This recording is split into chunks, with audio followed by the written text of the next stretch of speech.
আসসালামু আলাইকুম ওয়া রাহমাতুল্লাহি ওয়া বারাকাতুহু। আল ফাতিহা ইলা রুহুন নবী সাল্লাল্লাহু আলাইহি সাল্লাম। আল্লাহুম্মা সাল্লি আলা সাইয়্যিদিনা সাফিয়ানা হাবিবানা মাওলানা মুহাম্মদ বারিক ওয়া সাল্লিম সালাতান সালামান আলাইকা ইয়া রাসূলুল্লাহ সালাতান সালামান আলাইকা ইয়া হাবিবাল্লাহ। আল্লাহুম্মা নাওবির কুলুবানা বিল কুরআন ওয়া যায়্যিন আখলাকানা বিল কুরআন ونزلنا من النار بالقرآن وادخلنا في الجنة بالقرآن ربي زدني علما نافعا قابلا صالحا ربي زدني علما نافعا قابلا صالحا وصلى الله تعالى على خير خلقه ونور عرشه وأهل بيته وذريته مرشد أمة أجمعين برحمتك يا أرحم الراحمين بحق لا إله ইল্লাল্লাহু মুহাম্মাদুর রাসূলুল্লাহ সাল্লাল্লাহু তাআলা আলাইহি ওয়াসাল্লাম। আলহামদুলিল্লাহ আলহামদুলিল্লাহিল্লাযী কাফা ওয়া সালামুন আলা ইবাদিহিল্লাযীনা ইসতাফা।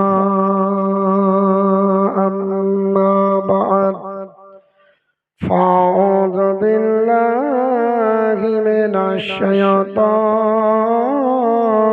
الرجيم. بسم الله الرحمن الرحيم. والذين يبيتون لربهم سجدا وقياما. صدق الله العظيم. وقال النبي صلى الله تعالى عليه وسلم كنت نبيا وآدم بين الماء والطين. وقال الله تعالى في شان حبيبه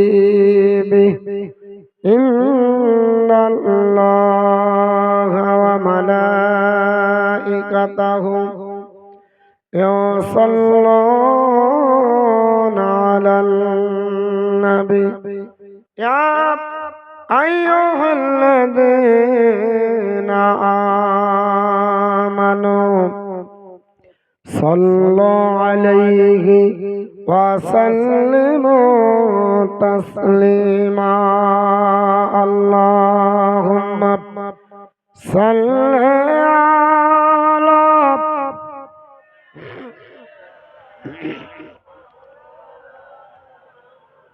وعلى آل سيدنا مولانا محمد صلى على محمد محمد हरदम ज़बान से निकाला पाक नामे मोहम्मद हरदम ज़बान सफियाना मोहम्मद सल्लल्लाहु ताला अलैहि वसल्लम.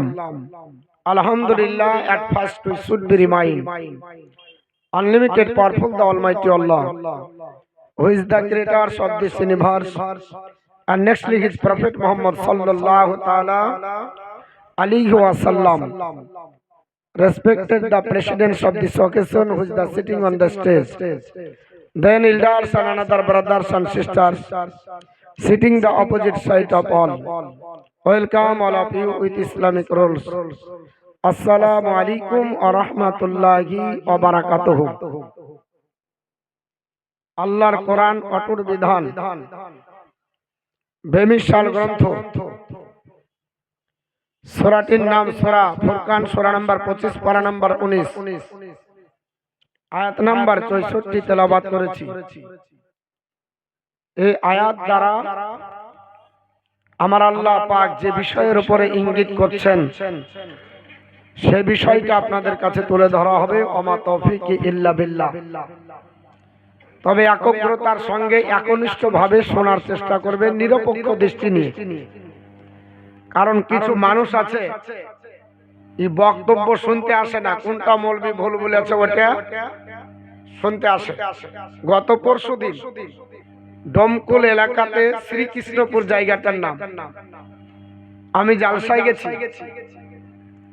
তো আপনার সভাপতি সাহেব, আমি কোরআন শরীফের আয়াত প্রথমে পড়েছি সূরা জুমার, সূরা নাম্বার 39, আয়াত নাম্বার 41। ফটাম করে আমি বলছি যে আল্লাহ পাক কোরআনে বলেছে ইন্না আনজালনা আলাইকাল কিতাবা লিন-নাস বিল হক, লিন-নাসি বিল হক। তো এই আয়াতটা আমি বলার সঙ্গে সঙ্গে ও মায়েকে বলছে যে মাওলানা সাহেব আপনার আয়াতটা ভুল হলো। কেন? বলছে যে আলাইকা হবে না, ইলাইকা হবে। তার মানে গ্রামার তো জানে না, মূর্খ। ইন্না নিশ্চয় আমি আল্লাহ, না ওয়াহিদ মুতাকাল্লিমের সেগা। ইন্না মানে নিশ্চয়, আর ইন্না মানে নিশ্চয় আমি আল্লাহ। আনজালনা আমি অবতীর্ণ করেছি, আলাইকা আলা মানে উপরে, কা মানে আপনার। এই কা হচ্ছে জামির, মানে বাংলায় সর্বনাম বলা হয়। আপনার উপর আমি অবতীর্ণ করেছি কিতাবা মানে কিতাব কোরআন, লিন-নাস মানুষের জন্য, হরফে জার লাম, আর নাস হলে মানুষ, বিল হক মানে সত্য ধর্ম সহ। এখানে হক মানে সত্য ধর্ম। ওকে গ্রামার দিয়ে বোঝালেও ই মূর্খ বুঝে না, বুঝছেন না? ইলাইকাই হবে। আমি বলছি যে আপনাকে গ্রামার দিয়ে বুঝিয়ে দিচ্ছি, আলাইকা আছে, মিস্টেক হতে পারে প্রিন্টে। ও আমার সাথে তর্ক করে এখন লোকও বলছে যে আচ্ছা কাজ। ও আমাকে প্রথমে ব্রেক করে দিল, যারা মৌলবি যে নাম দাম আছে এই নাম দামে যারা বক্তৃতা না করতে পারে। কারণ ওর আমি মতের লোক নাই, মানে ও হচ্ছে নতুন প্রোডাক্ট। ও নতুন প্রোডাক্টের জন্য ও আমাকে ব্রেক করার চেষ্টা করলো। তা আমি বললাম শোনেন, আমরা বল খেলে আউট হই না, খেলে আউট হই না। আমরা প্লেয়ার, এমনি ফিল্ড দেখে আর বল দেখে বল ছেড়ে দেওয়া পার্টি নাই। বল খেলবো, তারপরে ইমান মেলা। মানুষও ভাবছে যে হতে পারে ও হচ্ছে হাফেজে কোরআন। তারপরে যখন স্টেজ থেকে নামলাম, মসজিদে যাওয়ার পর ধরা হলো, লোক কমিটিকে বলা হলো। এবারও বলছে যে আমি ইলাইকাই দেখাতে পারবো, দেখাতে যে আমি পড়েছি সূরা জুমার 41 নম্বর আয়াত। ও বলছে আমি ভেবেছি সূরা জুমার 2 নম্বর আয়াত। আমি বলছি কোন মূর্খকে বসিয়ে রেখেছিলেন? আমি বলছি সূরা জুমা 39 নম্বর সূরা 41 নম্বর আয়াত, আর খুলে দেখছে 2 নম্বর সূরা। তো এইরকম কিছু যদি মূর্খ থাকে তো তাহলে তাদের জন্য মুসিবত। এরা হাদিস কোরআন পড়বে না, এরা বাংলা কিছু তরজমা দেখে ফুট করে আপনার কাছে খুলে দিয়ে বলবে এই দেখো দেখো। তো যা হোক, অনেকদিন পর আপনারা আমাদের গ্রামেরই এলাকার মানুষ। যদিও আমি নতুন গ্রামের মানুষ, কিন্তু এই গ্রামে আমার জালসা জীবনে প্রথম। আমি ইতিপূর্বে কোনোদিন জালসাতে আসিনি। আমার জালসার লাইফ প্রায় 13 বছর চলছে। সর্বপ্রথমে আমি আমার গ্রামে জালসা করি যখন মাওলানা আবুল কালাম আজাদ এসেছিলেন যে বছর, সেই বছর আমার জালসা শুরু।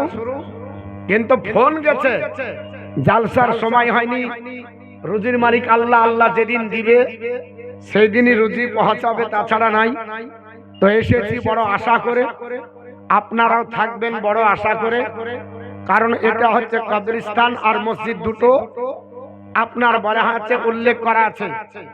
কবরস্থান আর মসজিদ, কবরস্থানের উন্নতি কল্পে কি উন্নতি হবে ওখানে পাকা বাড়ি বানাবেন, ছাদ বানাবেন, কি হবে? এটার একটা আপনার বলে হচ্ছে কি উন্নতি হবে, সে বিষয়ে কিছু আলোচনা হবে। কারণ আমরা কবরস্থানের কি উন্নতি করব? মসজিদের উন্নতি কল্পে আমরা জানি যে মসজিদের উন্নতি কল্পে মানে হচ্ছে মার্বেল করতে হবে, টাইলস করতে হবে, একতলা আছে দুতলা করতে হবে। কবরস্থান কতলা করবেন? এরকম আপনার বলে হচ্ছে প্রশ্ন আপনাদের আমাদের কাছে দাঁড়িয়ে যায়। শুনেন, মসজিদ দুতলা না করলেও নামাজ হবে, মসজিদ পাকা না করলেও নামাজ হবে, মসজিদের টাইলস মার্বেল না করলেও নামাজ হবে। কারণ নবী আমার বলেছে, হে আমার উম্মত উম্মাতানিরা, তোমরা শুনে রেখে দাও, যা লাতলি আপনার বলা আছে আরবা মসজিদান, গোটা পৃথিবীকে আমার আল্লাহ পাক আমার জন্য মসজিদ বানিয়ে দিয়েছে। জোরে বলুন, এটাও হলো আল্লাহর মসজিদ, আপনার রাস্তাটাও আল্লাহর মসজিদ। যদি আপনার নামাজের টাইম হয় ওখানেই নামাজ পড়লেন। মসজিদ মানে সেজদার জায়গা।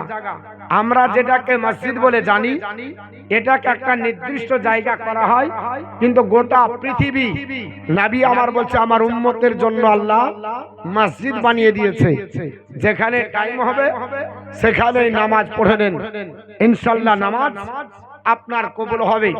যাই হোক, পবিত্র কোরআন সূরাটির নাম সূরা ফুরকান, সূরা নাম্বার 25, পারা নাম্বার 19, আয়াত নাম্বার 64 তেলাওয়াত করেছি। মহান রব্বুল আলামিন বলে, والذين يبيتون لربهم سجدا وقياما, and those who believe who spend their night bowing standing before their Lord. আল্লাহর প্রেমিক প্রেমিকা বান্দা বান্দি তারা যারা রাত্রি কাটাবে কিয়াম আর সিজদায়। এখানে কিয়াম মানে ইয়া নবী সালামু আলাইকা না, এখানে কিয়াম মানে হলো আপনার দাঁড়িয়ে দাঁড়িয়ে নফল নামাজ পড়া। আমরা যে কিয়াম করি এই কিয়াম আপনার ইয়া নবী সালামু আলাইকা, এই কিয়াম এখানে বলা হয়নি। গত পরশুদিন সেখানে কিয়ামও করেছি, সবাই দাঁড়িয়েছে, দুই হনুমান দাঁড়ালো না, দাঁড়ালি না, সবাই দাঁড়ালো, এই দুই হনুমান আপনার বসে থেকে গেল। তো সমাজ আপনার বলা হচ্ছে কি বলছে ওটা চাই না, গোটা মুসল্লি দাঁড়িয়ে গেল, ও আপনার বলা হচ্ছে দাঁড়াবে না। ও বলছে যে এখানে আপনার করা উচিত হলো না। বলে কেন? বলে আমি তো করি না, তো তুমি করো না, তো আমি তো করি। আমি করি, তোমার ওখানে তোমার বিবেকে বাজছে না। যেখানে 1000 লোক সবাই করলো, ইমা আপনার বক্তা করছে, তুমি কোন মহারথী যে তুমি ওখানে বসে করছো না? হ্যাঁ, তোকে জিজ্ঞাসা করলাম কিয়াম জায়েজ না না জায়েজ, তো বলছে ওটা বলা যাবে না। তো বলো, তুমি যদি না জায়েজের ফতোয়া দাও তাহলে তোমাকে দলিল দিতে হবে, আর জায়েজের ফতোয়া দিলে তোমাকে কিয়াম করতে হবে। তুমি কোনটা বলবে, জায়েজ না না জায়েজ তুমি আগে বলো। তখন মুখ চুপ করে থাকতে বলছে যে এটা এখন বিতর্কের বিষয়টা পরে হবে। তার মানে ও জানে যেখানে যদি মুখ খুলি তাহলে লোকে গোমর ফাঁস করে দিবে, এই মৌলবি ধরা পড়ে। বুঝতে পেরেছেন? এ তো পেটের ভিখারি, পেট চালায়, এ তো আসলে হক কথা বলতে জানে না। আমাদের রানীতলাতে এক পেট ভাতারি ছিল, বুঝতে পেরেছেন? ও পেটের পাগল ছিল, সারা জীবন সব জায়গায় যে মিলাদ করেছে, কিয়াম করেছে, আবার ওর ভক্তের বাড়িতে যাবে, ইয়া চলবে না, ইয়া চলবে না, এটা চলবে না। আর যেটা চলবে না সেটা কোনো জায়গায় চলবে না। যেটা হারাম সেটা কাবার ভিতরে যদি করে সেটাও হারাম, যদি কাবার বাইরে করে ওটাও হারাম। যেটা চলবে না সেটা চলবে না, ঠিক না বেঠিক? মদ খাওয়া হারাম কি হারাম না? মদ খাওয়া হারাম। কেউ যদি স্টেজে খায় হারাম, মসজিদে খেলেও হারাম, লুকিয়ে খেলেও হারাম, প্রকাশ্য খেলেও হারাম, সব জায়গাতেই হারাম। তাহলে হারাম হারাম হবে আর হালাল হালাল হবে। সারা জীবন ধরে আমাদের এলাকায় সুন্নি, হানাফি, আপনার মাযহাবের লোক কিছু হাইব্রিড বাংলা রেকর্ডিং করে আপনার বলে হাঁচে নিয়ে এসে বলছে এটা তো নাই। তুমি কোন জায়গায় পেয়েছো? নাও, একটু বসো দেখি, একটু বোঝাপড়া করো, তাহলে তো নাই আর আছে বুঝতে পারবে। রানীতলাতে আমি যেদিন থেকে ঢুকেছি প্রত্যেকদিন আমাকে আপডেট দেওয়া হতো, বলছে এটা তো নাই। তারপরে জুম্মার জবাব প্রত্যেকতে এমন হয়েছে, মুখ থুবড়ে পড়েছে আর জবাব দিচ্ছে না। যে লোক জিন্দেগিতে আমার পিছনে নামাজ পড়েনি, আজ তার বাড়িতে মিলাদ করেছিল, তার বাড়িতে মিলাদ করলাম। বলছে হুজুর যা পারবেন সব করেন, আমাদেরকে তো ভুল বুঝিয়েছিল। তো বাপ এইরকম কিছু মানুষ এখন বেরিয়ে গেছে হাইব্রিড মুসলমান। এদের কাছ থেকে ধোঁকা থেকে বাঁচবেন, কারণ এদের ধোঁকা বড় ধোঁকা। এই ধোঁকাতে যেন না পড়ে যান, কারণ কবরস্থানে যে আগে সব লোক আপনার বলে হচ্ছে কবর জিয়ারত করতো, এখন বলছে কবর জিয়ারত নাই। গত কয়েকদিন আগে শবে মিরাজের ফাতিহা হলো, এক বক্তা বলছে যে আল্লাহ রাসূল সাল্লাল্লাহু তাআলা আলাইহি ওয়াসাল্লাম আল্লাহকে দেখেনি, জিবরিলকে দেখে চলে এসেছে। মানে আল্লাহ রাসূল জিবরিলকে চিনে না, মানে আল্লাহকে দেখতে গেছে, আল্লাহ ডাকছে নবীকে। হাদিসটি বুখারীতেও আছে, মুসলিম শরীফে আছে। শুনেন, বুখারী শরীফের 3207 নম্বর হাদিস, ভালো করে লক্ষ্য করবেন, এবং মিশকাত শরীফের আপনার বলে আছে 73 নম্বর হাদিস মুখস্থ করবেন। আল্লাহ পাক বলছে রাইতু রাব্বি ফি আহসানি সূরাতি, আমি আল্লাহকে আমি উত্তম আকৃতিতে দর্শন করলাম। আল্লাহকে উত্তম আকৃতিতে দর্শন করলাম। আল্লাহকে নবী দেখেছে, এটা নবী বলছে। আর আপনার বলে হচ্ছে হুজুর বলছে আল্লাহকে দেখেনি, জিবরিলকে দেখে এসেছে। তার মানে নবীর উপরে খবরদারি চালাচ্ছে। নবী বলছে আমি আল্লাহকে দেখলাম। রাইতু রাব্বি, রাব্বি মানে কি? আমি আমার আল্লাহকে দেখলাম। রাইতু রাব্বি ফি আহসানি সূরাতি, উত্তম আকৃতিতে দেখলাম। যা আপনার বলে হচ্ছে দেখে ফা ওয়াজা কাফাহু বাইনা কাতাফি, আল্লাহর কুদরতি হাত আমার বুকের উপর রাখলো। আল্লাহর কুদরতি হাত আমার বুকের উপর রাখার পরে আল্লাহ রাব্বুল আলামিন আমার হাতের উপর আপনার বুকের উপর যখন লাগলো, যা আপনার বলে আছে ওই অবস্থায় আপনার বলে আছে আমার আপনার বক্ষস্থলটা ঠান্ডা হয়ে গেল, শীতল হয়ে গেল। আর ঠান্ডা যখন হলো তখন আপনার ফা আলিমতু মা ফিস সামাওয়াতি ওয়াল আরদ, আসমান জমিনের যা জ্ঞান আমি রাসূলুল্লাহ সব জেনে নিলাম। জোরে বলো সুবহানাল্লাহ। আর এই মোল্লা বলছে জিবরিলকে দেখে আসলো। আমরা বলছি রোজা করতে হবে, সবে মিরাজের ফাতিহা আছে, সবে মিরাজের নামাজ আছে। বলছে ইয়ার নামাজ নাই, ইয়ার কোনো রোজা নাই, তার মানে নফল করতে দিবে না। নফল রোজা আপনার নাই, নফল আপনার ইবাদত আপনার নাই। এই করে আপনাকে আমাকে বঞ্চিত করছে। আগামী শবে বারাত আসছে, শবে বারাতের উপর আপত্তি করা ফতোয়া তারা দিবে। বলছে যে শবে বারাতের আপনার বলে হচ্ছে রোজা নাই, শবে বারাতের দিন রাত্রি জাগরণ নাই। শবে বারাতের রাত্রি যদি জাগে তো তার চাইতে মসজিদে না ভিড় করে বেশ্যায় খানায় যাওয়া উত্তম। জোরবান আস্তাগফিরুল্লাহ। এটা কে বলেছে? মৌলবি বলেছে। কোন একজন অমুসলিম এত বড় কথা বলে না। যারা বলে এই যারা শাইখদেরকে মানছে, এই শাইখ মানছে। এক শাইখ দেখছি একটা তসবিহকে নিয়ে স্টেজে ছিঁড়ে ফেললো, বলছে এইরকম তসবিহ জমিনে ফেলে লাঠে কোচলে আপনার বলে হাতে ফেলে দাও দরকার। জোরবান আস্তাগফিরুল্লাহ। এটা কি বলেছে? শাইখ করেছে, তসবিহকে ছিঁড়ে ফেলছে স্টেজে, ছিঁড়া ফেলার পরে পায়ে আপনার নিচে ফেলছে। এরা মুসলমান যে নবীর আপনার বলা আছে আপনার সাহাবীরা তাসবিহ করেছে, ওকে চ্যালেঞ্জ করেছি যদি তাসবির হাদিস না দেখাতে পারি তাহলে জিন্দেগিতে স্টেজে বক্তৃতা করব না। বসাও তোমার সাইডে, দেখি কত ভারে কত তেল আছে। ও হাদিস তো পড়েনি, ও কানা বাংলা আপনার তরজমা করেছে, কত চুরি করেছে হাদিস তার ঠিক নাই, কত হাদিস চুরি করেছে তার ঠিক নাই। এই কানা আপনার বলা হয়েছে মানুষের ঈমানকে নষ্ট করার জন্য এই রকম হাদিস আপনার বলা হয়েছে। বলছে এটা নাই ওটা নাই, তো ওটা নাই তো তোর জালসা করে টাকা নিতে হবে। কোন হাদিসে লেখা আছে? তুই আগে দেখ। বল ইমামতি করে টাকা নিতে হবে, কোন হাদিসে লেখা আছে? যদি এক হাদিস একটা কেউ দেখাতে পারবে যে সুন্নাতে রাসূলুল্লাহ, তো সুন্নাতে রাসূল বিনা পয়সাতে ইমামতি করে দিতে হবে, একদিনও টাকা নিতে পাবে না। যদি দেখাতে পারো তাহলে তোমাকে বলবো তুমি হাদিসের উপর আমল করো। তুমি জানো না ইসলামের দলিল চারটা আপনার বলা আছে, এই রকম আপনার বলা আছে ফিতনা বেরিয়েছে। জীবনে কবরস্থানে দাঁড়িয়ে দোয়া করে না, কবরস্থানে দাঁড়িয়ে দোয়া করছে না। হাইব্রিড গেল নামাজ দিয়ে চলে এসেছে, আপনার মাটি দিয়ে চলে এসেছে। আমাদের এলাকায় হোসনাবাজ আপনাদের আছে পাশে, সারা জিন্দেগিতে হাদিসে আছে আপনার এই মুসলমান মুসলমানরা জানলো যে জানাজা পড়ে এক কেরাত নাকি আর মাটি দিয়ে আর এক কেরাত নাকি, তো বলছে 20 জনের মাটিতে যদি কবর চলে যায় আর দিতে হবে না, কি করতে হবে বলে বাড়ি ঘুরে চলে যাও। তো হ্যাঁ গো, আমি যে এক কেরাত নেকি পারলাম না, তো বলছে নিয়াত করে নাও। তো নিয়াত করে যদি নেকি পাওয়া যায় বাড়িতে বসে পড়বে, আল্লাহ 5 ওয়াক্ত নামাজ পড়ে নিলাম, হবে না?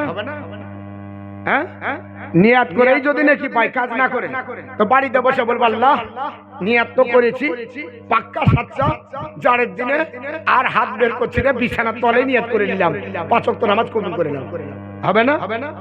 হ্যাঁ, তুমি সব জায়গাতে নিয়াতের ফতোয়া দাও, আর আজকে বাড়ি থেকে বসে তুমি বলছো যে নিয়াত করে নেকি হয়ে যাবে। এই রকম ভ্রান্ত মতবাদ আপনার মানা যাবে না। মাটি দেন, আপনার বলে হচ্ছে যতটা মাটি তার কবরে উঠেছে প্রত্যেকটা মাটি পাওয়ার হক আছে, বাইরে থেকে মাটি দেওয়া যাবে না, বাইরে থেকে মাটি দেওয়া যাবে না। তবে যদি কেউ হাজি থাকেন তো মসজিদে নববীর পাশে একটা কবরস্থান আছে জান্নাতুল বাকি, দেখেছেন? জান্নাতুল বাকিতে 1450 বছরের কবরে এখনো প্রতি বছর মাটি দেওয়া হয়। যদি হয়, যদি না হয় আমার গলায় জুতোর মালা দিয়ে দিবেন, আমি মালা পরে নেব। আপনার কবরে প্রত্যেকটা কবরকে চারা আছে, আর বছরের পর যখন মাটি নেমে যায় পানি বৃষ্টি হলে আবার কবরে মাটি দিয়ে উঁচু করা হয় জান্নাতুল বাকির প্রত্যেকটা কবরে। বলেন কোন হাদিসে লেখা আছে যে প্রত্যেকটা পুরাতন কবরে মাটি দিতে হবে? তখন তোমার ফতোয়া বন্ধ হয়ে যায়। আর এখন তুমি আপনার ফতোয়া দাও। আমি সালাম মুসাফা করেছি, করার পর বুকে হাত রেখেছি, তো এক আপনার বলে হচ্ছে হাইব্রিড বলছে হুজুর সালাম মুসাফা করে এখানে হাত দিতে হয়, কোন হাদিসে লেখা আছে? আমি বলছি প্রত্যেকটা শায়েখ সৌদিতে যারা ইমামতি করছে তারা আপনার সালাম মুসাফা করার পর গালে গাল ঠেকেছে, এটা কোন হাদিস আছে? তো সেটা মহব্বত, তোমাদেরটা মহব্বত আর আমাদেরটা দলিল।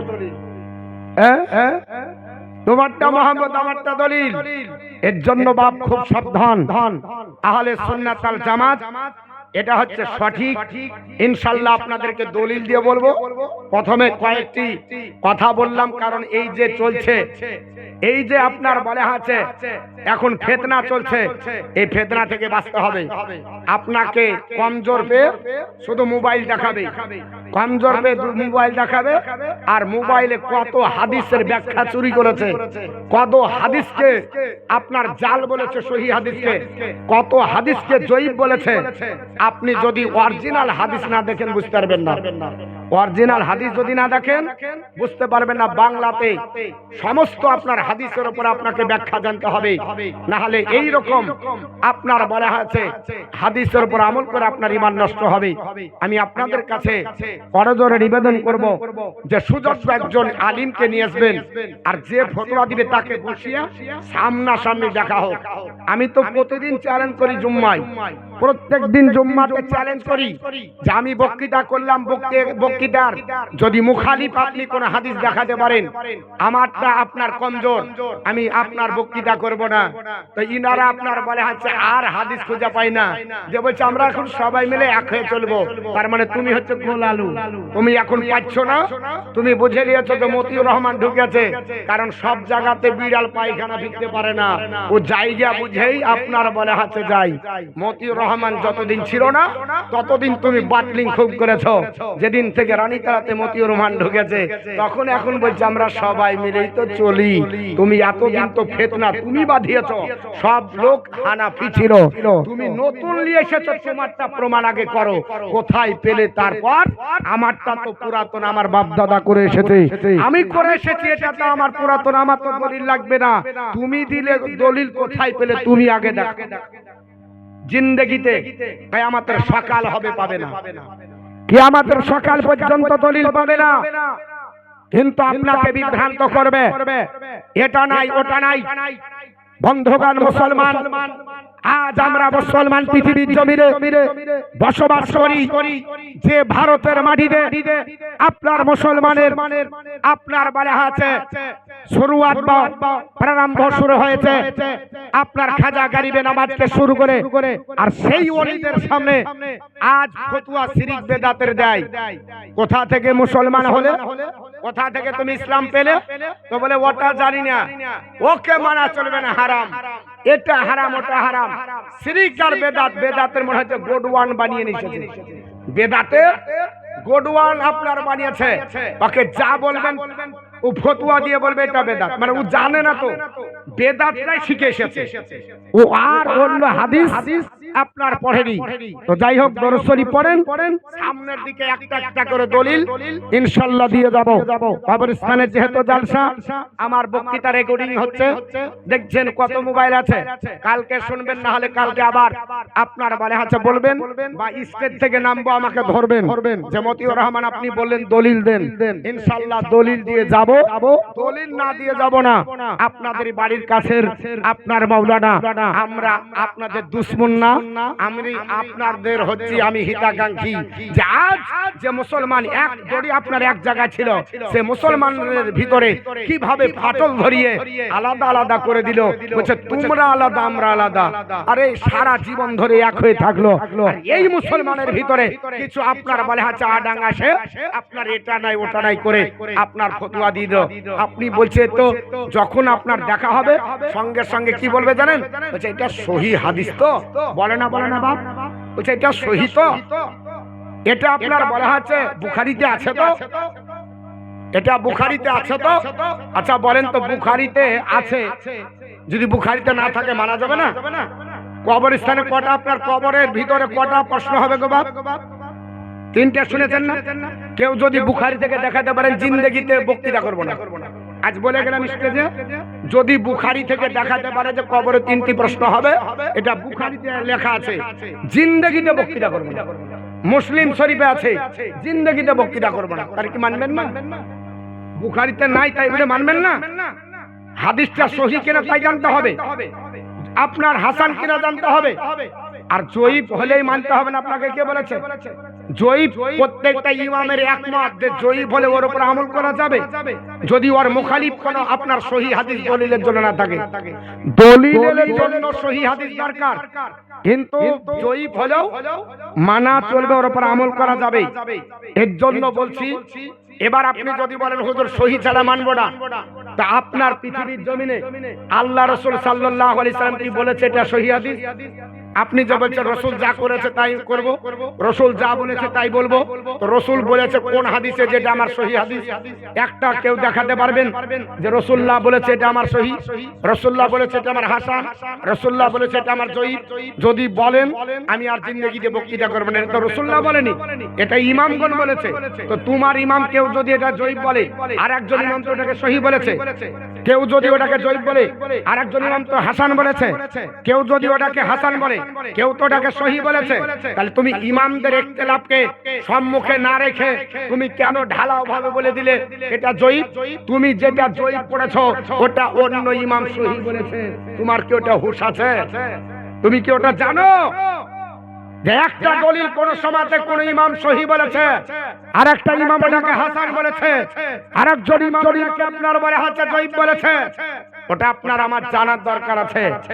যদি না জানে ও ঢালাও ভাবে ওর আপনার ফতোয়া দিয়ে মানুষের মধ্যে কনফিউজ তৈরি করলো। বাপ আমার এই কনফিউজে পড়বেন না, যে আপনার কত মতের উপর আছি এটা হলো সঠিক। আগামীতে ইনশাআল্লাহ আবার আপনার বলা হয়েছে আলোচনা হবে, একটু দরুদ শরীফ পড়ুন। আল্লাহুম্মা মাওলানা মোহাম্মদ ওয়ালা আলে সাইয়্যিদনা মাওলানা মোহাম্মদ সাল্লাল্লাহু আলা মোহাম্মদ মোহাম্মদ হরদম সাহবাসন কালাম পাক নামে মোহাম্মদ হরদম জবান সফিয়ানা মোহাম্মদ আমার মরণ আসবে কখন কেউ তো জানে না, আমার মরণ আসবে কখন কেউ তো জানে না, ওই আমি ময়রা গেলে আমি মইরা গেলে আমায় তোমরা ভইলা যাইও না আমার মরণ আসিবে কখন কত দান না এই দুনিয়া চির জীবন থাকার জায়গা না অন্ধকারে কবর যে তোমার আসল ঠিকানা এই দুনিয়া চির জীবন থাকার জায়গা না অন্ধকারে কবর যে তোমার আসল ঠিকানা ওই আমায় রেখে সবাই আমায় রেখে সবাই চলে যাবে সঙ্গী হবে না আমার মরণ আসিবে কখন কত দান না তোমার আমার আপনকে একটু ভালো না আর যিনি আপন তিনি হলেন সাজে মদিনা তোমার আমার আপনকে একটু শোনো না আর যিনি আপন তিনি হলেন সাজে মদিনা ওই নবীর আরে ওই নবীর দিদার করে চলে মদিনা আমার মরণ আসিবে কখন কেউ তো জানে না আল্লাহুম্মা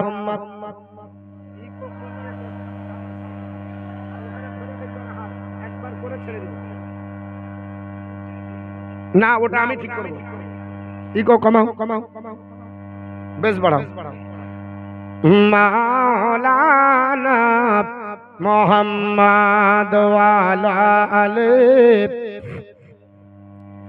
মাওলানা মোহাম্মদ সাল্লাল্লাহু আলাইহি সাল্লাম আমার বন্ধুগণ পৃথিবীর জমিনে আল্লাহর কোরআন তেলাওয়াত করেছিলাম নবী পবিত্র আপনার বলা হচ্ছে জবানে যেমন বলেছেন আমার আল্লাহ কোরআনের মধ্যে জানিয়ে দিয়েছেন ওয়াল্লাযিনা ইয়াবিতুনা লিরাব্বিহিম সুজদান ওয়া কিয়ামা আমার প্রেমিক প্রেমিকা বান্দা বান্দি তারা যারা আপনার রাত্রি কাটাবে কিয়ামার সাজদার মাধ্যমে এরা আমার প্রেমিক প্রেমিকা বান্দা বান্দি জোরে বলুন সুবহানাল্লাহ তাহলে নফল নামাজ পড়াবো না নফল বন্ধ করব এখন তো কেউ বলছে নফলের দরকার নাই हम डायरेक्ट चलेंगे আল্লাহ বলছে ওয়াল্লাযিনা ইয়াবিতুনা লিরাব্বিহিম সুজদান ওয়া কিয়ামা আমার প্রেমিক প্রেমিকা বান্দা বান্দি তারা যারা রাত্রি কাটাবে কিয়াম আর সাজদায় মানে নফল ইবাদত করে আর সাজদার মাধ্যমে যারা কাটাবে এরা হলো আমি আল্লাহর প্রেমিক প্রেমিকা বান্দা বান্দি বোঝা গেল ফরজ পড়লে আল্লাহর হক আদায় করা যায়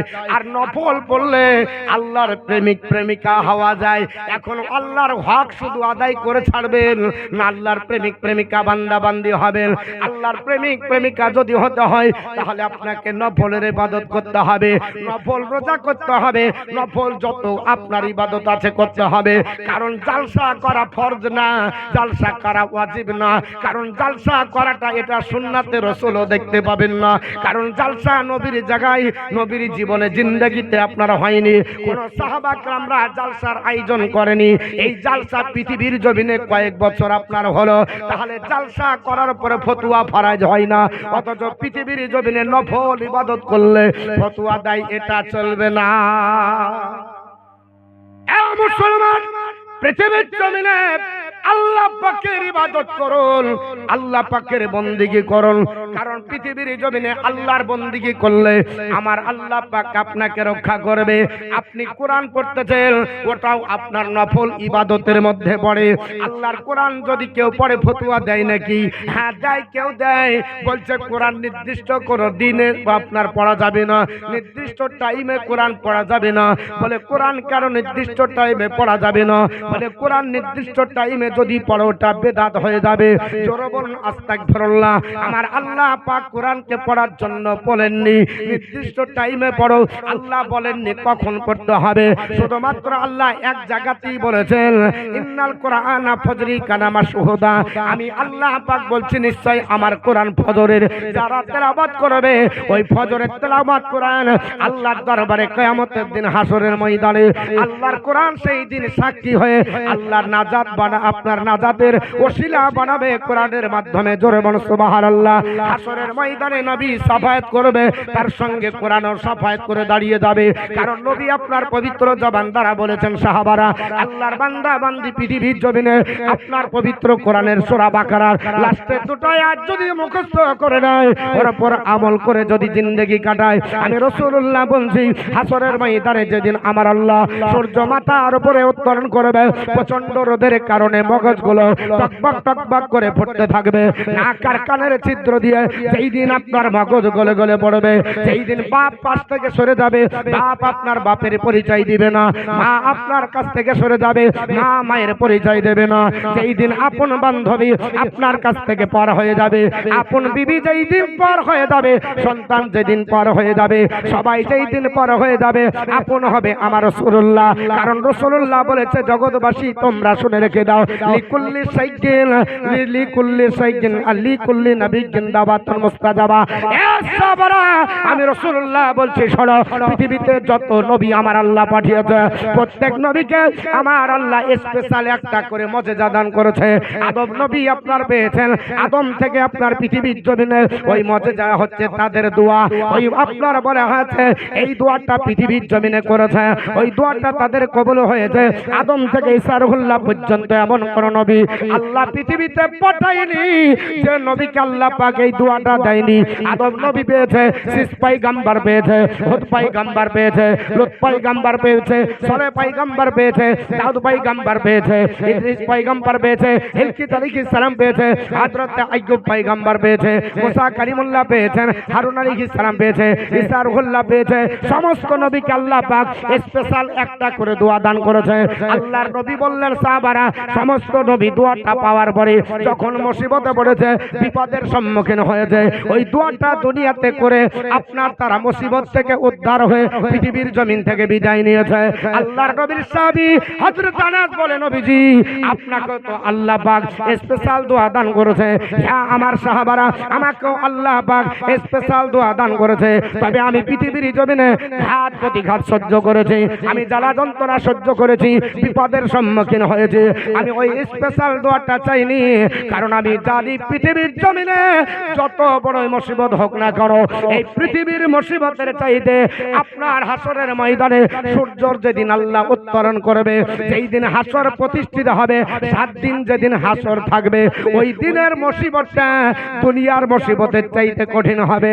ওই দিন আমি রাসূলুল্লাহ আমাকে আল্লাহ পাক যেদিন বলবে আসা আইয়াব আসা কারব্বুকা মাকামাম মাহমুদা, বলে হাবিব আপনাকে উচ্চ মাকাম দান করেছি যেখানে সবার আপনার প্রশংসা করবে, ওই মাকামে মাহমুদ আল্লাহ পাক যেদিন আমাকে দান করবে, ওই মাকামে মাহমুদে আমি রাসূলুল্লাহ সিজদায় পড়ে আমার স্পেশাল দোয়াটা আছে, আমার গুনাহগার উম্মত উম্মাতানিকে আমি রাসূলুল্লাহ পার করব। তাহলে কাজে আসবে কে? নবী। সাফাত করবে কে? নবী। এক বক্তা বলছে যে हम ডাইরেক্ট চলেंगे, आप अपना আমলে যেতে হবে, ওখানে কেউ কারো হবে না। আমরাও জানি আমল আপনি যাবেন আমলের জোরে, কিন্তু আপনার বলা হচ্ছে আমল তখনই গ্যারান্টেড হবে যখন ওই আমলের মধ্যে আপনার বলা হচ্ছে রাসূলুল্লাহর আপনার মহব্বতের সিগনেচার থাকবে। দেখবেন প্রত্যেকটা জিনিসের ব্র্যান্ড ভ্যালু আছে, আছে না নাই? ব্র্যান্ড যদি না থাকে লোকাল মাল নিবে, লোকাল জিনিস নিবে। আগে জিজ্ঞেস করছে আমি টালির ব্যবসায়িক, তো দেখেন মিস্ত্রি আছে, আমাকে বলছে এটা কোন কোম্পানির মাল, তা আমি বলছি এটা সীমান্ত, এটা কি, এটা হচ্ছে নাইস, এটা কি, তো বলছে এটা নাসা, তো বলছে কাজারিয়া হচ্ছে ব্র্যান্ডেড মাল। কাজারিয়া যদি হয় লোক আর কিছু জিজ্ঞেস করবে না, কাজারিয়া মানে হলো ব্র্যান্ড ভ্যালু কোম্পানি। এটা হচ্ছে ব্র্যান্ড আছে, আইসিআইসি ব্র্যান্ড আছে, লোগো আছে, ওখানে মোবাইলে ক্লিক করবেন, আর সম্পূর্ণ আপনার ইতিহাস চলে আসবে, ওর তৈরির ম্যানুফ্যাকচার চলে আসবে, কি দিয়ে বানিয়েছে সব ম্যানুফ্যাকচার দিয়ে দিবে। কিন্তু লোকাল যদি হয় এ দিতে পারবে না, কারণ সরকারকে ট্যাক্স দেয়নি। ই ব্র্যান্ড মাল না, এ হচ্ছে নন ব্র্যান্ডেড মাল। নন ব্র্যান্ডেড যদি হয় ওর গ্যারেন্টি থাকবে না, ও ধাপি গ্যারেন্টি। চাইনা মাল নেবেন, একটা বিজদা মেশিন কেউ নিচ্ছেন তো আপনার যদি জিজ্ঞেস করেন দোকানদারকে এটা কত দিনের গ্যারেন্টি, তো বলবে এখান থেকে নেমে ধাপিতে পা দিবে। আশা যদি জিজ্ঞেস করো মালটা খারাপ, তাহলে তোমার আপনার রিটার্ন নেওয়া হবে না। বলে কেন? বলছে এটা হচ্ছে নন ব্র্যান্ডেড চাইনা মাল।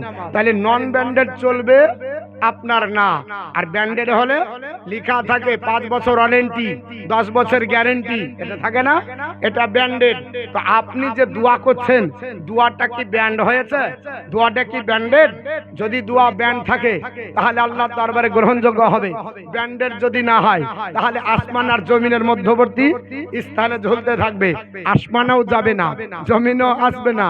কারণ হযরতে উমারে ফারুক আজম বলে, যে ব্যক্তি নবীর উপর দরুদ না পড়ে আল্লাহর কাছে দোয়া করে, ওই দোয়াটা আল্লাহর দরবারে গ্রহণযোগ্য হয় না। কারণ ওটা লোকাল দোয়া, ওটা গ্যারান্টেড হলো না, ওটার ব্র্যান্ড ভ্যালু নাই, ওর জন্য দোয়াটা আল্লাহর দরবারে পৌঁছাবে না। আর এখন ফাঁকিবাজ যত পারা যায়, হাইব্রিড মুসলমান, ধর ছেলে দে মাটি, কিসের তো কান্ডাকাটি, এদিক নাই ওদিক নাই। আপনার বলে আছেন আপনার সব বাদ, নামাজ পড়তে গিয়ে ও নিয়াতও করে না, চিন্তাও করে না, আপনার ভাবনাও করে না।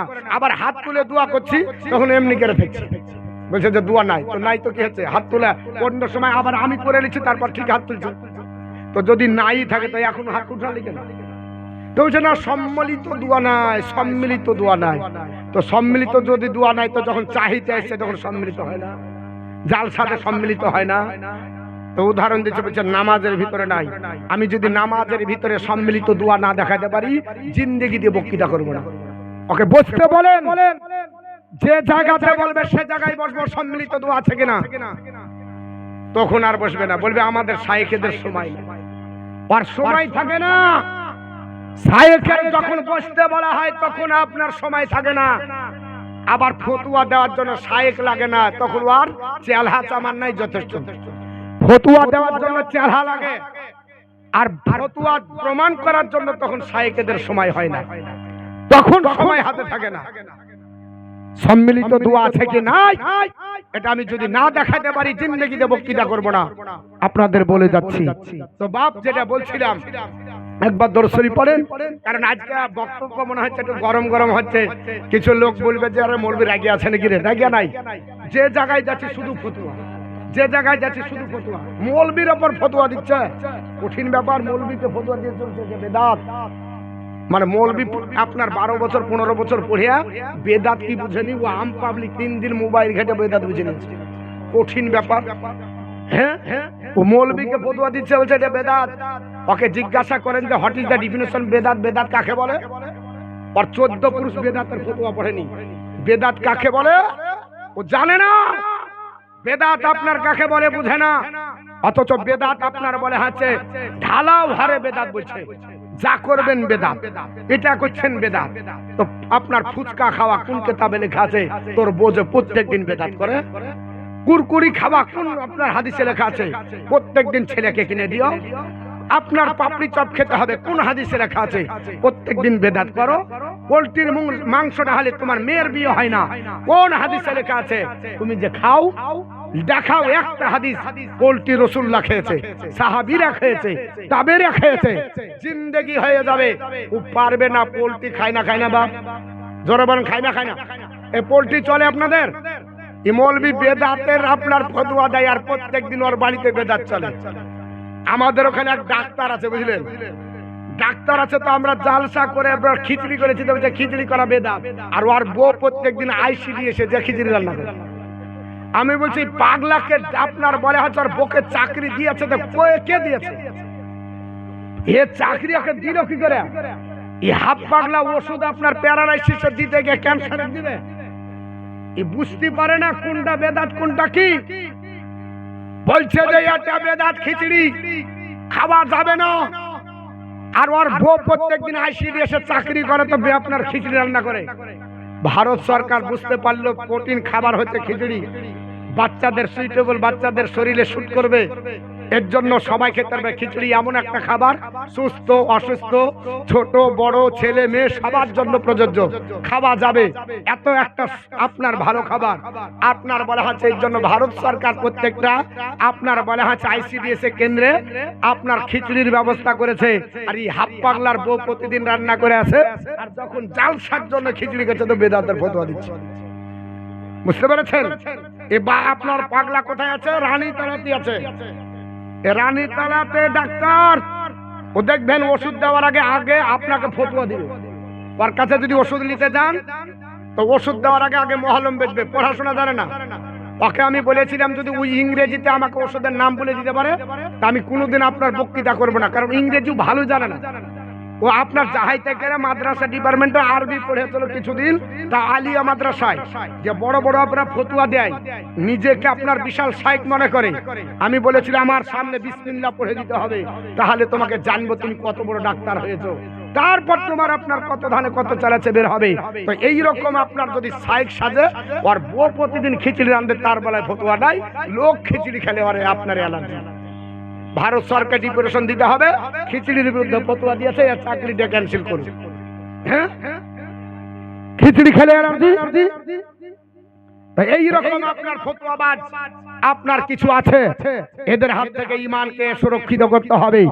আল্লাহ পাক আমাদের ঈমানকে যেন সুরক্ষিত রাখুক। জোরে বলুন আল্লাহুম্মা আমিন। আল্লাহুম্মা সাল্লি আলা মাওলানা মুহাম্মদ ওয়া আলা আহলে সাইয়্যিদিনা মাওলানা মুহাম্মদ সাল্লাল্লাহু তাআলা আলাইহি ওয়াসাল্লাম। আমার মুসলমান বলার উদ্দেশ্য হলো আল্লাহর আপনার কোরআন পড়ুন, আল্লাহর কোরআন সাফায়াত করব বলেছিলাম। আল্লাহর হাসরের ময়দানে আল্লাহর নবী বলছেন সাহাবারা, পবিত্র কোরআনের দুটো আয়াত, সূরাটির নাম হলো সূরাতুল বাকারা। এই সূরা বাকারার দুটো আয়াত আপনার বলে আছে কিয়ামতের ময়দানে, হাসরের ময়দানে আল্লাহ পাক সূর্য যখন উত্তোলন করবে প্রচন্ড রোদের কারণে, যখন মগজগুলো টকবক টকবক করে পড়বে, ওই সময় সূর্য এসে মাথার কাছে দাঁড়িয়ে যাবে। জোরে বলুন সুবহানাল্লাহ। আল্লাহর নবী বলেছে সূর্য আপনার বলা আছে কিরণ ফেলতে পারবে না। জিজ্ঞাসা করা হবে তোমরা কারা? ওই দুটো সূরা আপনার আয়াত, আল্লাহর সূরা আপনার কোরআনের বাকারার দুটো আয়াত কথা বলবে, আল্লাহ পাকের সঙ্গে কথাবার্তা বলবে। হে রব্বে কায়নাত, আমরা হলাম ওই পবিত্র কোরআন সূরা বাকারার লাস্টের দুটো আয়াত, যে আয়াত গুলো তোমার বান্দা বান্দি আমল করে চলো। এর জন্য নবী আমার বলেছে ওই সূরা আপনার আয়াত দুটো আপনার বলে আছে মেঘমালা হয়ে, স্বামী আনা হয়ে, আপনার পাখির ঝাঁক হয়ে আপনার মাথার উপরে দাঁড়িয়ে যাবে। জোরে বলুন সুবহানাল্লাহ। আর আপনার রোদের কিরণ লাগবে না, আপনার সূর্যের কিরণ পড়বে না, মাটি আপনার পড়ে তামা হবে না, তাদেরকে চিন্তা ভাবনা আর আপনার করতে হবে না, কারণ হাসরের ময়দান আপনার কঠিন দিন হবে। আল্লাহর নবী সোনার জবানে বলেছে, হে আমার সাহাবারা শুনে রেখে দাও, পৃথিবীতে যতই মুসিবত আসো, যতই আপনার বলে হয়েছে অশান্তির দাবানের জলক না কেন, আল্লাহর কোরআন যদি বুকে থাকে তাহলে তোমার কোনো প্রবলেম নাই, তোমার কোনো চিন্তা নাই, কারণ আল্লাহর কোরআন সব সমস্যার সমাধান করবে। টেক রিফিউজ ইন মাই কোরআন, আল্লাহর কোরআনের শরণাপন্ন হন, any problem I will be solve, তোমার সব সমস্যার সমাধান আমি আল্লাহর কোরআন দিতে পারি। জোরে বলুন সুবহানাল্লাহ। আল্লাহর কোরআন আপনার কাছে আছে, রিপিউট আপনার বলা আছে রিড দা কোরআন, বান্দা বান্দি যদি কোরআন পড়ো ইউ উইল ফাইন্ড গুডনেস, তুমি আপনার নেকি পাবে। পড়তেও যদি তুমি না পারো আপনার টাচ দা কোরআন, কোরআনকে স্পর্শ করো, ইউ উইল ফাইন্ড গুডনেস, তবুও নেকি পাবে। আল্লাহর বান্দা বান্দি যদি আল্লাহর কোরআন পড়তেও না পারে, আল্লাহর কোরআন ছুঁতেও না পারে, লুক এট দা কোরআন, কোরআনের দিকে তাকাবে, ইউ উইল ফাইন্ড গুডনেস, তবুও নেকি হবে। জোরে বলুন সুবহানাল্লাহ। কারণ Quran is a burning miracle, কোরআন আল্লাহর জ্বলন্ত মুজিজা। আল্লাহর কোরআন ধরেন, আল্লাহর কোরআন পড়েন, আল্লাহর কোরআন জীবনকে সাথী বানান।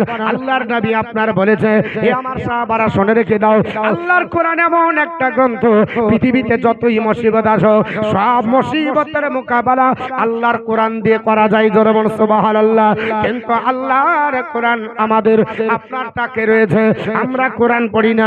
পৃথিবীতে যতই মুসিবত আসো আপনার বলা হয়েছে দাজ্জালের চাইতে এত বড় ফিতনা আর কোনোদিন আসবে না, এখনো আপনার আসেনি, আগামী তো আসবে না। দাজ্জালের ফিতনা থেকে যদি রক্ষা পেতে হয়, আল্লাহর নবী বলেছে সাহাবারা তোমাকে কোরআন আপনার অনুযায়ী চলতে হবে। হাদিসটি কোথায় আছে?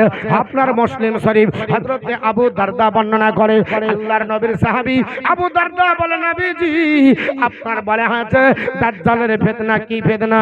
আল্লাহর নবী ডাক দিয়ে বলে হে আমার সাহাবারা, দাজ্জালের ফিতনা এমন একটা বড় ফিতনা, যদি ওই ফিতনার সম্মুখীন কেউ হয় তাহলে ঈমানদার ছাড়া বাঁচার রাস্তা নাই।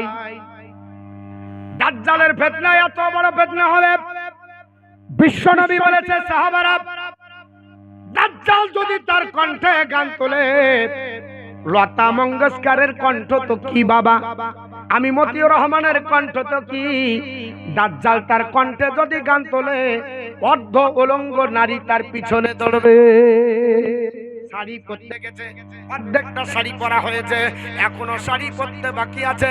আল্লাহর নবী বলেছে সাহাবারা এই শাড়ি পরার আর সময় পাবে না, অর্ধ উলঙ্গ হয়ে ওই নারীটা দাজ্জালের পিছনে দৌড়াবে। এক হাতে জামা পরেছে, অপর হাতটা রেডি করেছে, দাজ্জাল তার কণ্ঠে গান তুলেছে।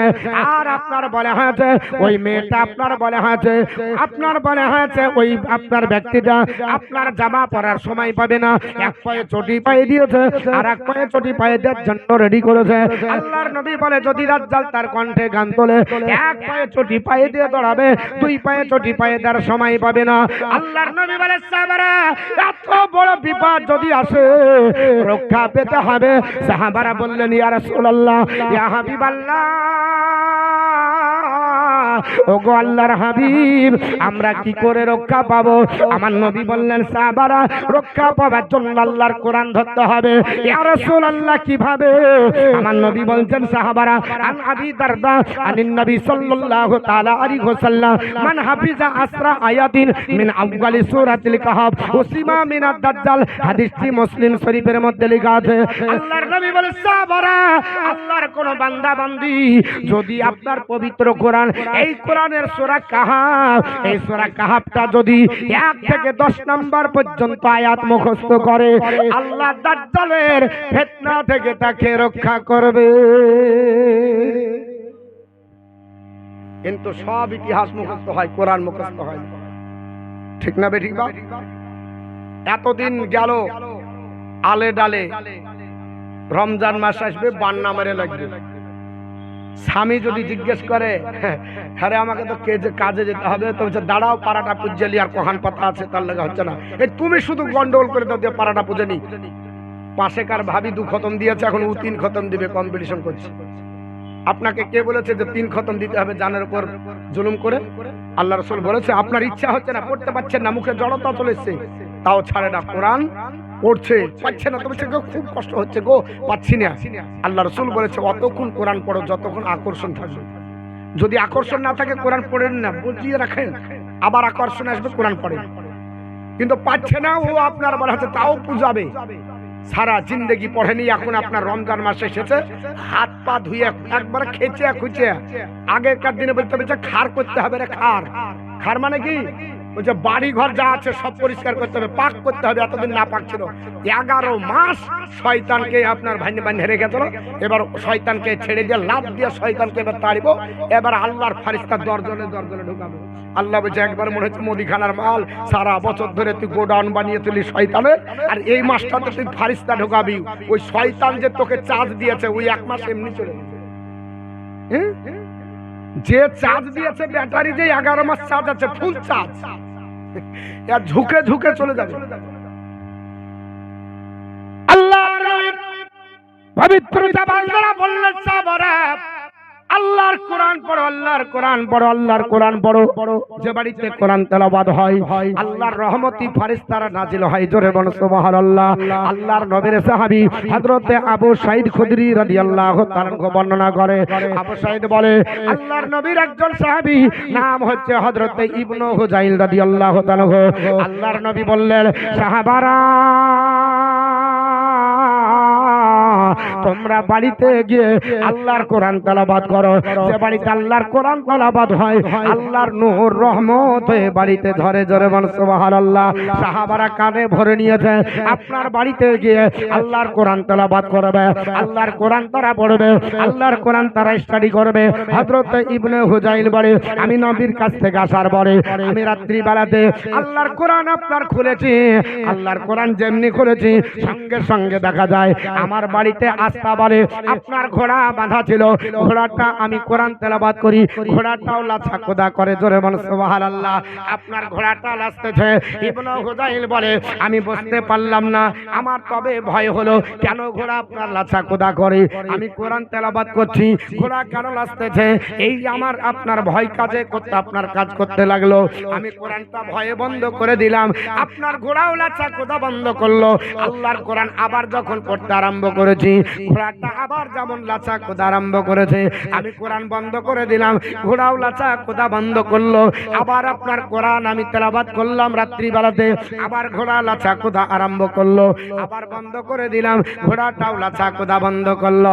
আল্লাহর নবীর সাহাবী ইবনে হুজাইল বলে আমার ভয় হয়েছিল, কারণ হলো এই যে ঘোড়াটা লাচতেছে ঘোড়াটা আস্তাবালে বাঁধা ছিল, ঘোড়া যেখানে বাঁধা রাখে ওটাকে আস্তাবাল বলা হয়। হযরত ইবনে হুজাইল বলে হে নবীর সাহাবারা, আমার বাড়ি সংকীর্ণ হবার কারণে আস্তাবালে আমি আমার ছেলে ইয়াহইয়াকে ঘুমিয়ে রেখেছিলাম, আস্তাবালে ঘোড়াও ছিল, আস্তাবালে আমার ছেলে ছিল। ওই ঘোড়া লাচতে লাচতে লাচতে যেন আমার ছেলের ওপর আরোহণ না করে নাই, আমার ছেলেকে পদদলিত করে যেন না মারা দেয়, এর জন্য আমি ভয়ে ভীতি সন্তুষ্ট হয়ে আমি আপনার বলা হয়েছে ভয় করে আল্লাহর কোরআন বন্ধ করে দিচ্ছিলাম। কিন্তু এমন একটা ঘটনা ঘটে গেল, আমি আপনার যখনই পড়ি কোরআন তখনই ঘোড়া আছে, যখন বন্ধ করে দিই ঘোড়াও বন্ধ করে দেয়।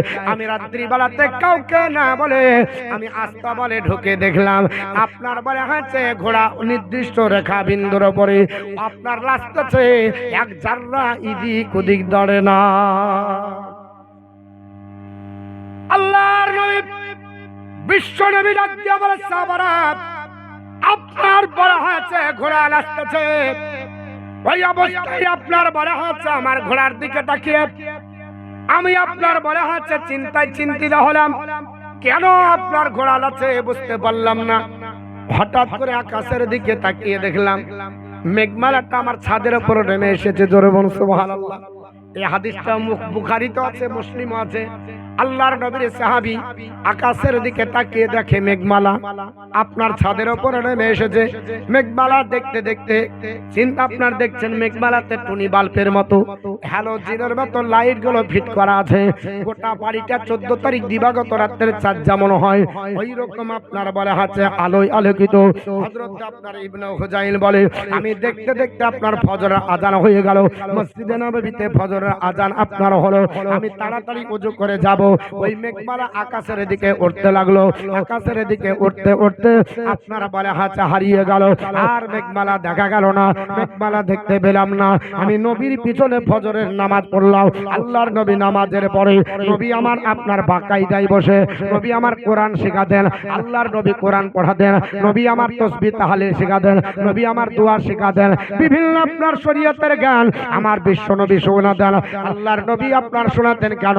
আমার আল্লাহ কোরআনে বলেছে লাকাদ মান্নাল্লাহু আলাল মুমিনিনা ইজ বাসা ফিহিম রাসূলান, আপনার রাসূলাম মিন আনফুসিকুম ইয়াতলু আলাইহিম আয়াতিহি ওয়া ইউযাক্কিহিম ওয়া ইউআল্লিমুহুমুল কিতাবা ওয়াল হিকমা। সূরাটির নাম সূরা আপনার আল ইমরান, আয়াত নাম্বার আপনার 164। আমার আল্লাহ বান্দা দিয়ে বলে ও বান্দা বান্দিরা শোনো, আমি নিশ্চয় তোমাদের ভিতর থেকে তোমাদেরই আপনার কাছে অর্থাৎ মুমিনদের ভিতর থেকে মুমিনদের নিকটে আমি আল্লাহ আমার রাসূল প্রেরণ করেছি। ইয়াতলু আলাইহিম আয়াতিহি, যে রাসূল কোরআনের আয়াত তেলাওয়াত করে শোনাবে জোরে বলুন সুবহানাল্লাহ। যে নবী কোরআন তেলাওয়াত করে শোনায় ওই নবীর উপর ফতোয়া দিয়ে বলছে নবী নিরক্ষর, নবী আলিফ চিনতেন না, নবী বা চিনতেন না, নবী পড়া জানতেন না। আল্লাহ বলছে ইয়াতলু আলাইহিম আয়াতিহি, যে কোরআনের আয়াতগুলো তাদের সম্মুখে তেলাওয়াত করে শোনাবে, ওয়া ইউযাক্কিহিম, তাদেরকে পবিত্র করবে, ওয়া ইউআল্লিমুহুমুল কিতাবা ওয়াল হিকমা, যিনি কোরআন আর হিকমতের জ্ঞান শিক্ষা দিবেন জোরে বলুন সুবহানাল্লাহ। আল্লাহ বলছে আমার নবী কোরআন শিখায়, মোল্লা বলছে শিখাই না, বলে কি করে? বলে নবী তো নিজেই জানতেন না। জোরে বলুন আস্তাগফিরুল্লাহ। এটা হলো বিয়াদবি কথা। আল্লাহর নবী আপনার এত জ্ঞানী, নবী বলছে গোটা বিশ্বের জন্য, সৃষ্টি জগতের জন্য আমাকে আল্লাহ মুআল্লিম করে, টিচার করে আমাকে আল্লাহ পাঠিয়েছে। দোনো জাহানের আপনার শিক্ষক করে আমার আল্লাহ নবীকে পাঠিয়েছে। আমার নবী শিক্ষা দিতেছে। ইবনে হুজাইল দাঁড়িয়ে গেল, ইয়া রাসূলুল্লাহ, ইয়া হাবিবাল্লাহ, ও আল্লাহর পয়গম্বর, আপনি কোরআনের শিক্ষা দেন। আমি আপনার আজকে ভয়ে ভীতি সন্ত্রস্ত হয়ে আপনার কাছে দণ্ডায়মান হয়েছে। এ আমার সাহাবী কি বলো, ইয়া রাসূলুল্লাহ, ইয়া হাবিবাল্লাহ, ও আল্লাহর পয়গম্বর, আমার এই ভয় হয় কারণ আমি পৃথিবীর জমিনে আপনার জবান দ্বারা শুনে আল্লাহর কোরআন তেলাওয়াত আমি বাড়িতে আপনার করছিলাম। ইয়া রাসূলুল্লাহ, কোরআন আপনার বাড়িতে তেলাওয়াত করতে করতে হঠাৎ করে আস্তাবলের দিকে আমার নজর পড়ে গেল। ইয়া রাসূলুল্লাহ, আস্তাবলের দিকে তাকিয়ে দেখি ওই আস্তাবলে ঘোড়া আপনার নাচানাচি করে। আমি যখন কোরআন তেলাওয়াত করি আপনার ঘোড়াটা লাথে, কোরআন বন্ধ করে দিই, ঘোড়াটাও লাথা কোদা বন্ধ করে। আমি তিনবার করলাম, তিনবারই ঘোড়া লাথলো, তিনবার বন্ধ করে দিলাম, ঘোড়াও লাথা কোদা বন্ধ করলো। ইয়া রাসূলুল্লাহ, শুধু তাই নয়, আকাশের দিকে তাকিয়ে দেখি মেঘমালা যেন আমার আপনার ছাদের উপরে ইয়া রাসূলুল্লাহ নেমে এসেছে। ওই মেঘমালা আমি দেখতে দেখতে আপনার ফজর হয়ে গেল। শুধু মেঘমালা নয়, ওই মেঘের আপনার ভিতরে আপনার বলা হয় চেটুনি বাল্বের মতো, হ্যালোজেনের মতো লাইট গুলো ফিটিং করা ছিল। ইয়া রাসূলুল্লাহ, আমার বাড়িটা যেন পূর্ণিমার 14 তারিখ রাতে চাঁদের আলোতে যেমন আলোকিত হয় ওই রকম যেন আলোকিত ছিল। ইয়া রাসূলুল্লাহ, আমি রহস্য বুঝতে পারলাম না। আল্লাহর নবী বলে, সাহাবীরে, আল্লাহ তোমার কপাল বড়, আল্লাহ ভালো করেছে। জোরে বল সুবহানাল্লাহ।